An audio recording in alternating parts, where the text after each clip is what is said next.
Hey everyone, this is Officer Brack with North Adams Police Department. Tonight I'm joined by my other dog, Dexter. Tonight we're going to be reading the second part of Corduroy. This one's called A Pocket for Corduroy. It's by Don Freeman. Late one summer afternoon, Lisa and her mother took their laundry to the laundromat.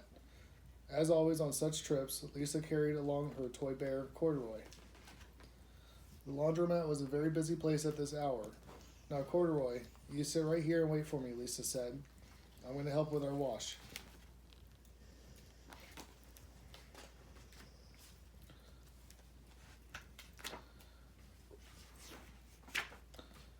Corduroy waited patiently. Then he suddenly perked up his ears. Lisa's mother was saying, "Be sure to take everything out of your pockets, Lisa dear. You don't want your precious things to get all wet and soapy." "Pockets," said Corduroy to himself. "I don't have a pocket." He slid off the chair. "I must go find something to make a pocket out of," he said, and began to look around.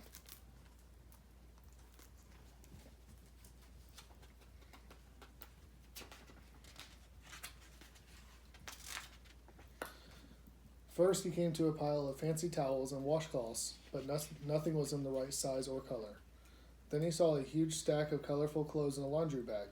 "There ought to be something in here to make a pocket out of," he said. Without hesitating, he climbed inside the bag, which was filled with pieces of wet laundry. The dampness didn't bother Corduroy in the least.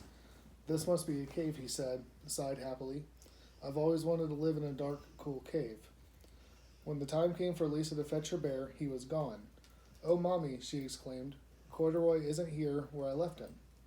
"I'm sorry, honey," said her mother, "but the laundromat will be closing soon and we must be getting home."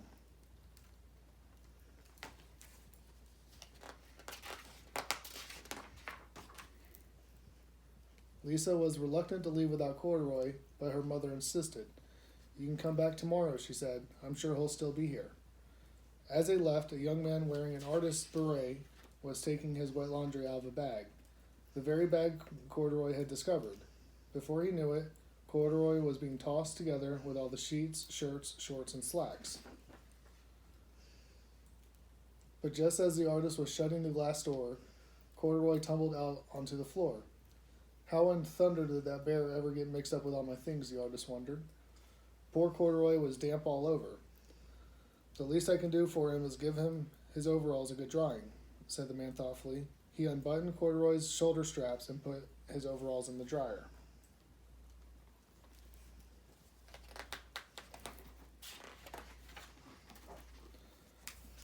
Corduroy grew dizzy as he watched the clothes spinning around, but the artist became inspired. "This would make a wonderful painting," he said as he took a sketch pad out of his pocket and began drawing the swirling colors. "I can hardly wait to get back to my studio." Finally, the dryer stopped whirling and the man gathered up the clothes. Then he helped Corduroy put on his warm, dry overalls. All at once, the manager of the laundromat called, "Closing time, everybody out."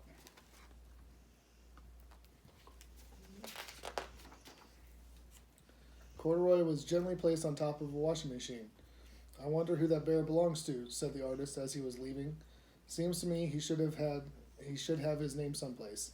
He's too fine a fellow to be lost." As soon as the lights were turned off, Corduroy began his search again.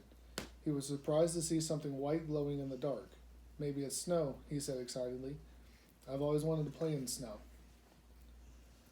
He accidentally tipped over the open lid box, and suddenly he was covered with soft, slippery soap flakes. Gradually, Corduroy began to slip and slide. "Oh, what fun," he said with a smile. "I've always wanted to ski down a steep mountainside."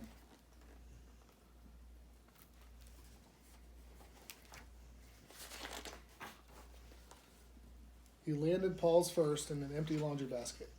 "This must be a cage," he said, peeking through the bars. "I've never wanted to live inside a cage like a bear in the zoo." But by now Corduroy felt drowsy, and he soon nodded off to sleep. Next morning, when the manager came to open the door of the laundromat, there was Lisa waiting. "I left something in here yesterday," she explained. "May I look around?" "Certainly," said the manager. "My customers are always leaving things." Lisa was searching under the chairs in the back of the washing machines when she heard the manager call her. "Is this what you're looking for, senorita?"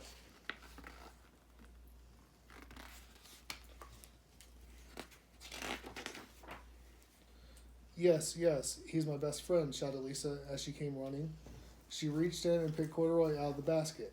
So this is where you've been, you little rascal, she said. It's time I took you home. Lisa thanked the manager and ran out the door and down the street, holding Corduroy tightly in her arms. I thought I told you to wait for me, she said. Why did you wander away? I went looking for a pocket, Corduroy said.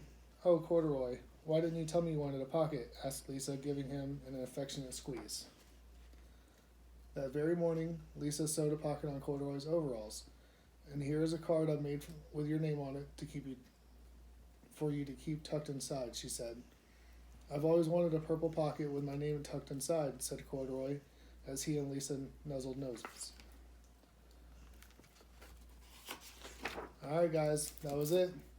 Thank you for watching. Y'all have a good night and stay safe.